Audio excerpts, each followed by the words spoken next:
Hi, and welcome to the Owatonna Today Show. I'm Shelley Whitehead. Thank you so much for joining us right here on Charter Channel 181, where you can see us 6 days a week. You can also follow us on the internet because we're fancy like that. You can see us on YouTube, and you can also find us on Facebook. The nice thing there is Leanne does upload the most recent episode. And we are now on Twitter, where we'll let you know what's going on each and every day when we have a new episode, so make sure you follow us there as well. We do want to thank you so much for joining us right here. And you can also find us, I want to let you know about Leanne Alt has her own webpage. It is thirdhandvideo.com. You can find our own episodes right on there. She has our very own page just for us, so you can check that out.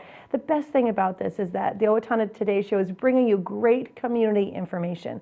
Like today, we're so excited. We're going to be talking about the Eagles Cance Auction. It's the annual auction you're always waiting for, so we'll give you more details on that. And then also an early childhood initiative coalition. It's a great opportunity to kind of impact those kids in your life who are just new to this world. So stick with us. We're going to be talking about that. But I do want to remind you that we're always looking for more information, more great people to bring on the show and talk about what's going on in their life. So if you'd like to be a part of that, why don't you send us an email at owatonnatoday@charter.net. You can also call Leanne Alt. She is at 390-5751.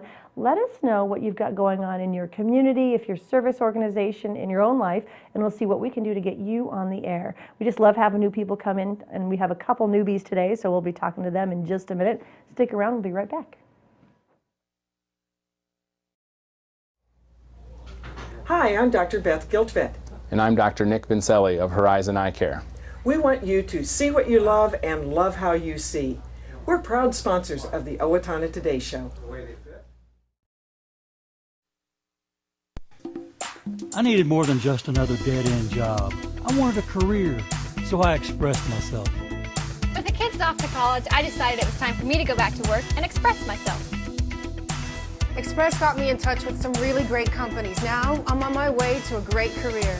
Express Employment Professionals is in contact with thousands of companies in need of quality employees. Come in now and get the job you deserve. Express yourself today.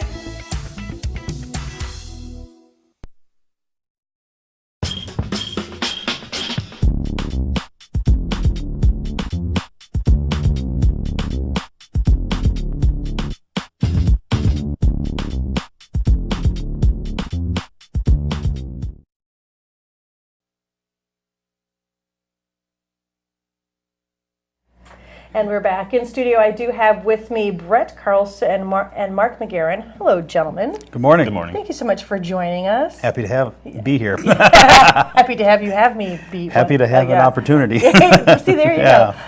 Tis the season, isn't it? It's time to kind of get that Eagles auction. But before we get to that, I'd love for you two to introduce yourselves. We'll start with you. I'm Brett Carlson. I am the current vice president of the Eagles Club and the chairman of the Cancer Auction. I work in Rochester at the Mayo Clinic in cancer research, so this is an item that is very near and dear to my heart. Good, thank you. And I'm Mark McGaheran. This year I am the president of the Owatonna Eagles, Erie 1791. Last year I was sitting in Brett's spot. I was the vice president and the cancer auction chairman. This year I handed it down to him. And I work locally in Owatonna for Viricon. So. Okay, good. Thank you, gentlemen, for so much for coming.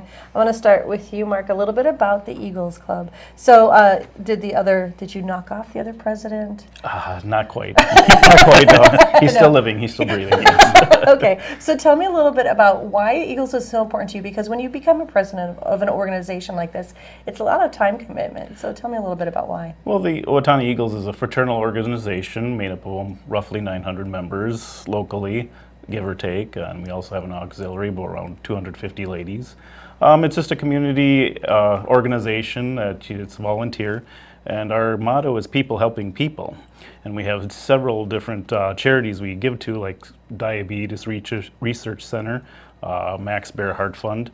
But our biggest granddaddy of them all, the Rose Bowl, or you could say the Super Bowl, is our annual cancer auction, which is usually the first weekend in February, and that's what we're going to be talking about today. How many years has the cancer auction been going? This is the 53rd annual cancer auction. Wow, that's older than most of us in this room. Older than me and Brett, yes. Well, me too. Okay, thank you for that.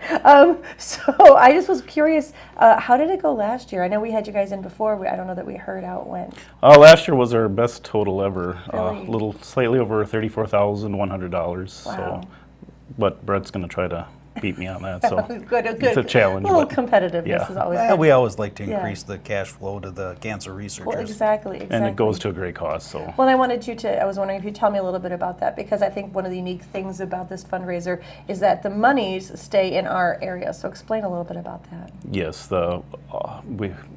our Eagles Cancer Auction, we donate to the 5th District Cancer Telethon in Rochester every year. So my last year's cancer auction got donated to the Cancer Telethon this past January, which raised over $1 million for the 5th District first time.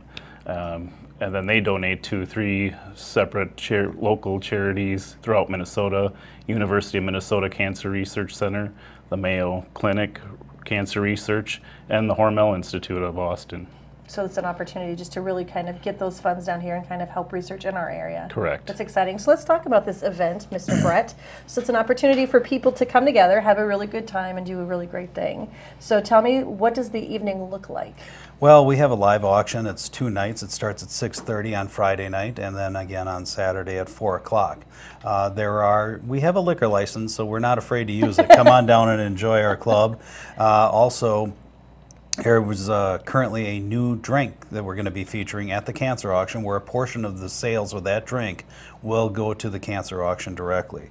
Do we get to know what it is, or are you keeping It's it a called The secret? Cure, Okay. and to be perfectly honest with you, we taste tested 3 of them the other night at our meeting, and I can't remember what was in it. I think it has. Can you remember the meeting? Yes, Okay. it was after the meeting that we talked. Good. But it has, I believe, peach tree schnapps and I believe also a 7-Up. But there's another component that I can't remember. Okay. It is purple, which is kind of the color that we use for our cancer auction. So just it's an opportunity to come and support and have a little fun too. Have a little fun, maybe go home with something real nice. We've got a number of items down there that are starting to roll in. Unfortunately, they don't really start to hit their club until Wednesday. So we have a donation from Cybex this year. And once again, they're partnering with us. They have for ever since I've been on the committee. And they're donating a 750C upright bike. Oh, nice. And we've got some corporate sponsors that we've been growing this year. Those corporate sponsors include the Chanhassen Dinner Theater, which gracefully gave us 4 sets of tickets, or 4 tickets this year. We've got tickets to the Ordway, the Guthrie, couple of riverboat cruises, so on and so forth. Really very beneficial. And one company that is a brewery, just on a lark, we emailed them and they said, sure, we'll love to donate with you. They're donating 14 cases of beer that we have to get rid of in 2 nights. Well, and I asked you if you were just going to like sell all those in one big chunk, but you said no, there's actually going to be tasting because it's a craft beer. Yeah, it is a craft beer. They're located in Lagunitas is in California and also in Chicago. And with regards to what they do, they've got pilsners, they've got stouts, and pretty much anything that anyone would want in between. I'm not sure what they're going to give us. We're going to pick them up tomorrow. But they're very good beer, and we're going to do some beer buckets down at the club where you can get the beer and try it, and then we'll also sell some cases off. Who will be your auctioneer this year? Oh, we've got so many of them. They're the same ones as last Celebrity year. ones? Usually it's Jeff Kath, Okay. Vern Wilker, Denny Arnold is not Denny Arnold, but Brandon Nelson, and there's about 2 others. So And these are kind of celebrity Locals, auctioneers? yes, they are. Are they actually professional auctioneers? Or? I would say Jeff Kath would be pretty close to a professional as he can get. And what's the Plug for importance of Jeff. having someone, because you could totally get somebody who is a professional. Why have these local people come in and do this? Well, Jeff knows a lot of people in the community. Everybody knows Jeff Kath, and he's so charismatic. And then Vern Wilker, too. He does a auctioneer song that he'll sing. And Mule Skinner Blues. Yep, that's what it's called. And we did it twice, once Friday night last year and then on Saturday again because he was so popular and people requested. So looking at it, I know oftentimes when we think about going to an auction, we kind of think about just being sitting back and kind of not being very active unless you want to bid on something, but this sounds like it's actually very interactive. Having these local celebrity kind of auctioneers makes it a little bit more so they can actually call a person by name and kind of have fun and have interaction with them. Yes. So it kind of creates a whole different kind of It's atmosphere. a very fun atmosphere, so that's why we usually try to go with the same auctioneers every year, and if they can't, we have a few backups in place. Have you ever considered being an auctioneer yourself? No. I can't talk that fast. I get tongue-tied very easily. He did do a little emceeing last year. Okay. And the important thing, too, to stress is that the auctioneers that we have gracefully agreed to do this pro bono. They're doing it for free, as well as all the volunteers who work so hard to set this up. So we're hoping to have a very good turnout this year. Brett, I think it's unique to have you here because you have worked in the cancer industry, working on a cure. So tell me, when people donate funds like this, can you give us an idea of kind of what happens to those funds? What kind of things are being done to help kind of find a cure? Sure. Actually, it's quite a unique position I find myself in. When we were first starting out, our lab took a cancer auction. Let me start that over. Our lab was a recipient of one of the Eagles grants. And over the course of the years, that was about 12 years ago, and over the course of the years, our lab has grown. We've gotten more funding from national, NIH, for example, the government. And then we've also been lucky enough to get 5 clinical research trials out of our research. And explain what that is. That is where we take what we have learned in our laboratory and we move that into the patients to try and cure and help them. And so that's very exciting to me. That's why I got into research. So basically, it's moving forward. So it's not just sitting and testing on animals. We've actually created something that you've felt could actually be helpful, and you're moving it to that next step. Correct. And so it's the grants from the Eagles auction like this that's kind of made that possible. Yes, and we actually have one of the members in our laboratory that received a grant this year from the Eagles. Okay. So he was kind of giving me a hard time because he knows Bob Bishop, who was over there, and so. Yeah, he was picking on me a little bit about it, but... How was he picking on you? Oh, he was just, he told me that he told Bob Bishop exactly what I do to those animals and how I treat the laboratory. And I'm like, wait a minute now. Wait a minute now. So if someone wants to come to the event, when can they do that? As far as showing up? Yeah. Well, we're open well before the event. We're going to be setting up the day of. Okay. And so the event starts at 6:30. People can start showing up. That's on Friday. That's Friday, yep. And 4 o'clock on Saturday, and they can start showing up whenever they want to. Now, because it's a 2-day event, which I know you guys extended it because it was so popular, and some people couldn't come to one, so decided to do 2. Is all the good stuff on Friday? No, we split it up. We do split it We up. want to make sure that people come back and have a great experience both nights. So you do encourage people to come to both events? If they can. If they can. We like to have them there both nights because we have a lot of fun again, and it's a good time and it's a great cause. So. Again, so is there a fee to come in at all? Nope, there are no fees. You come in, you grab a bidder number. The only fee is associated with that bidder number. If you bid on something, you pay for it. But there's no fee to enter the auction at all. So it's Mark, free. tell me a little bit from your perspective, because he has a very intimate knowledge of working with cancer and cancer research. From your perspective, why is this such an important event to have? Well, cancer has stricken so many people in our lives. I mean, I'm sure everybody knows a loved one or a family member that has had cancer, so I think it's very important that we try very hard and raise more and more funds for this, and it seems like it grows every year, so try to outdo everyone, but it's a fun competition, so we look forward to it. It sounds like you rib each other a lot. Yes, we do. A little. Day one. Oh, not a lot, just a little. Thank you, gentlemen, so much for your time. It was a pleasure having you. Thank you. We'll be right back. Please stay with us.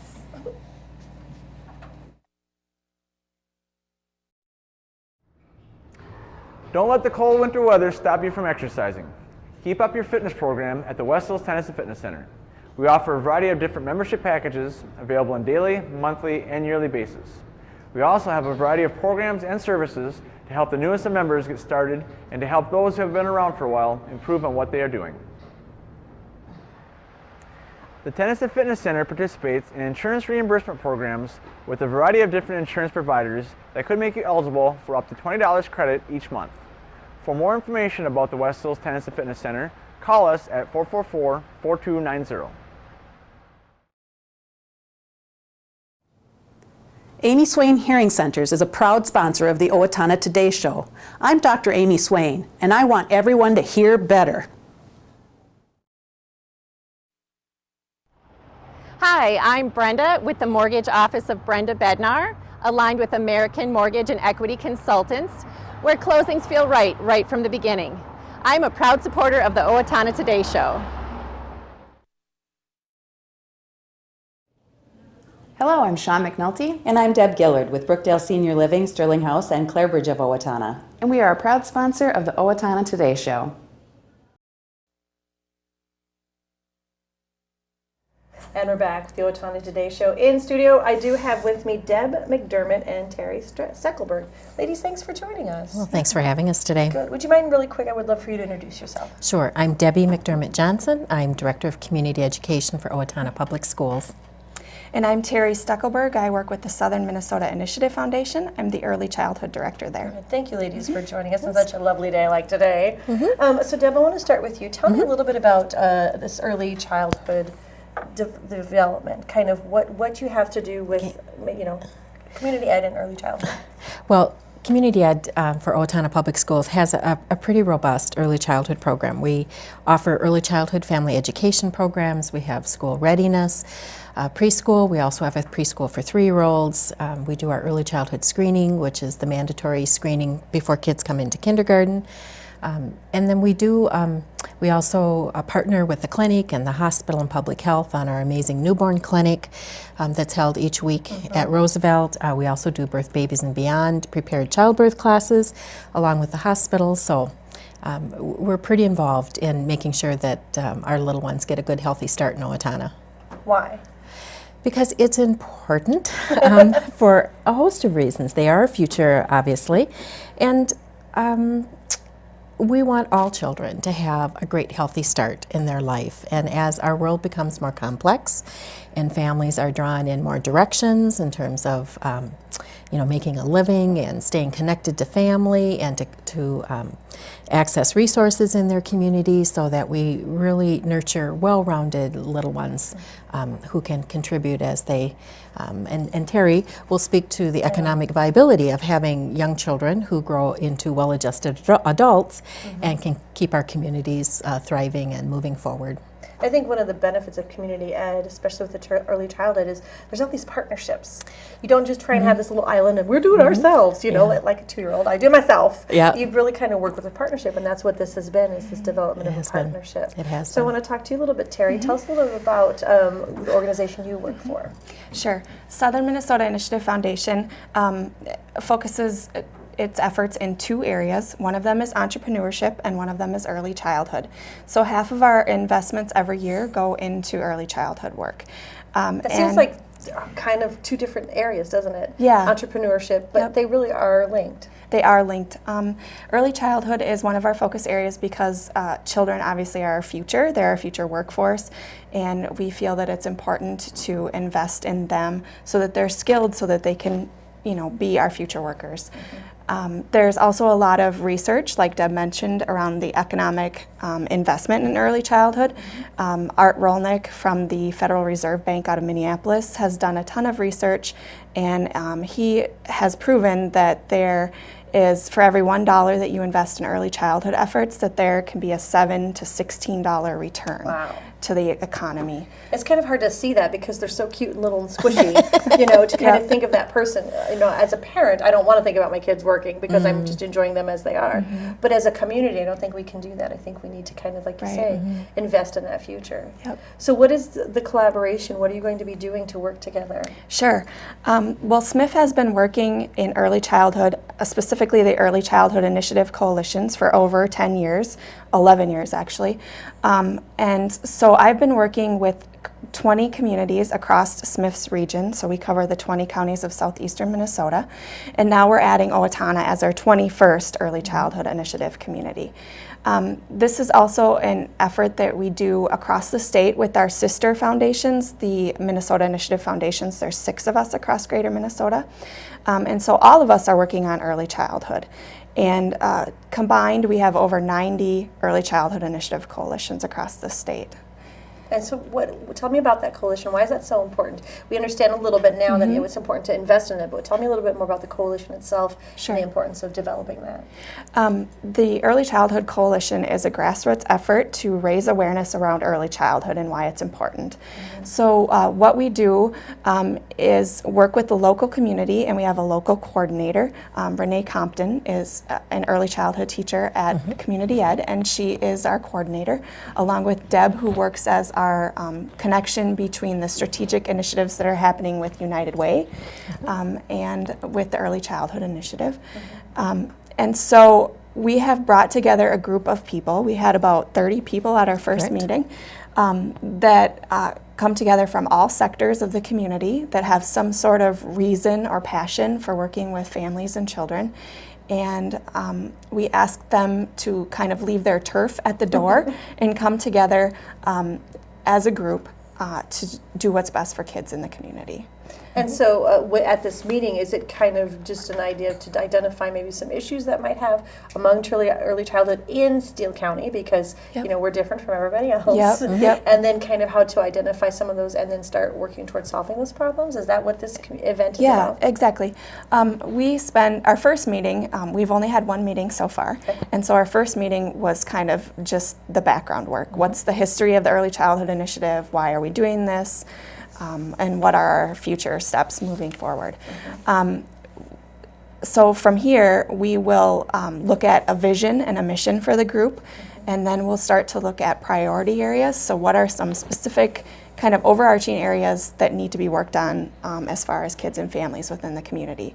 And then from there, we'll come up with some projects and then start working on those projects. And Deb, who are you looking to? Are you looking to have more people come to this event? 30 is pretty good for the first meet, I think. Well, it is. You know, the Initiative Foundation has a great tool called a sector wheel that breaks communities into obviously sectors or interests within the community. And so our team took that and identified partners that we're currently working with or other folks from the community that we know have an interest in children and tried to invite them. We have over 60 folks on the invitation list. So about a third of them attended the first meeting, and probably another third couldn't free up schedules to make that happen. But we are looking for folks who are really beyond looking at the gaps in services and in terms of raising young children. We also want to look at what are the assets that we bring to the table as a community, and how can we enhance those and extend those into you know, reaches into the community that perhaps we haven't been able to do before. So it really serves a variety of purposes, but trying to build that infrastructure around families with young children so that they can be successful in their child rearing, and also to help public awareness, because we have lots of grandparents. We have grandparents who are now raising young children, but our grandparents are some of our best assets in terms of they've been there, they've done that, they've got some tricks to success, and we want to try to capture that as well. So one does not need to be part of an agency or an organization to be involved in this. You just have to really care about children and want to make sure that they arrive into adulthood with the best possible assets that we can give them as a community. Owatonna has such great, I mean, I could go on for hours. We are lucky to live in a community that has as much going for it as we do in Owatonna, and we do care about kids, but we know that there are kids that we're not reaching and families that are struggling in their child rearing efforts, and we want to make sure that we help them to the extent that they want or need it. Well, and so when people come, the initiative has come, like you said, we're the 21st?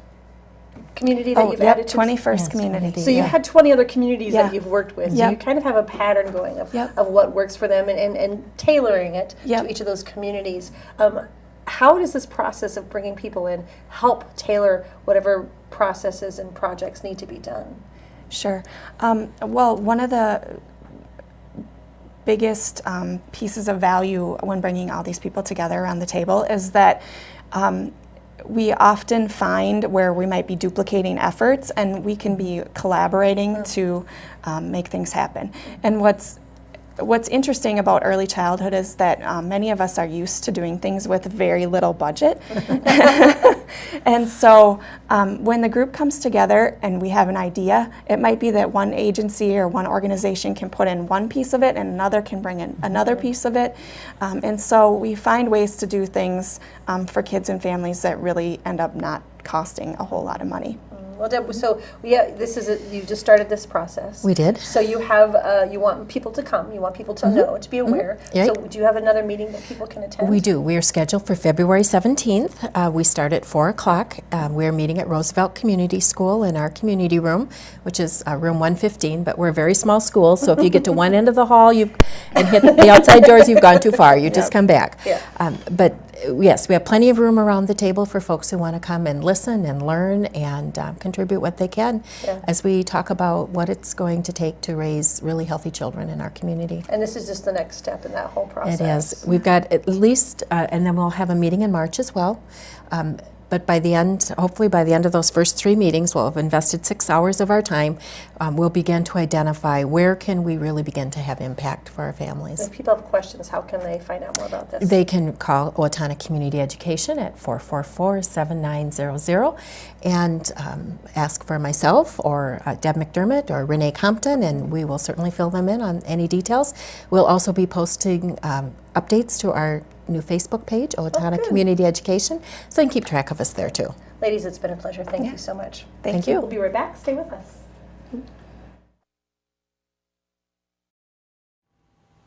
Hello, my name is Katie Marshall. A year ago, my family and I became homeless. We were scared and alone. Today, with the help of Steele County Transitional Housing and generous donors like you, my family and I are safely housed. I am working, going to college, paying my rent on time. My children have a warm bed to sleep in every night. My family and I are so grateful for this second chance. Please help others in need by donating to transitional housing today. Everyone deserves a safe place to live. Every child needs a mentor, a positive role model. For me, that was my grandmother. For more than 110 years, Big Brothers Big Sisters has been making meaningful monitor matches between adult volunteers and children. And these positive relationships have direct and measurable impacts. Help a child realize his or her potential. Visit bigbrothersbigsisters.org.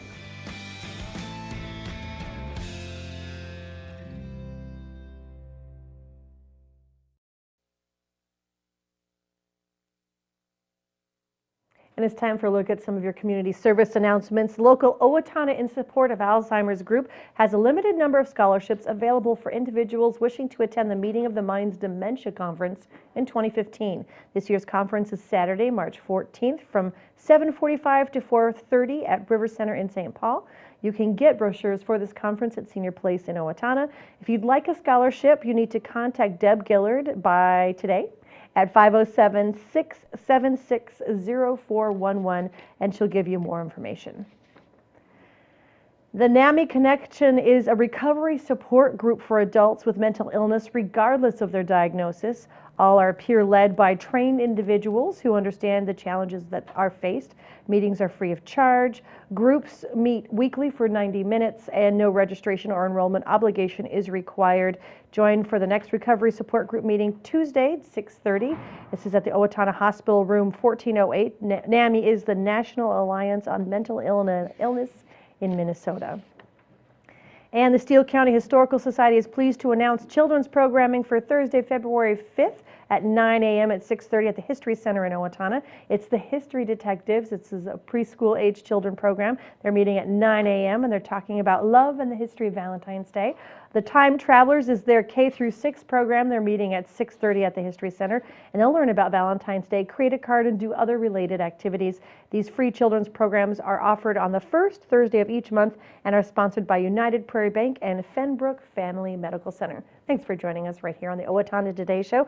We'll be back on Wednesday when we're talking with Anita Benson, the Steele County engineer, as well as some 26th Street proposal. And ladies and gentlemen, it's Girl Scout cookie time. So we'll talk about that then. See you later.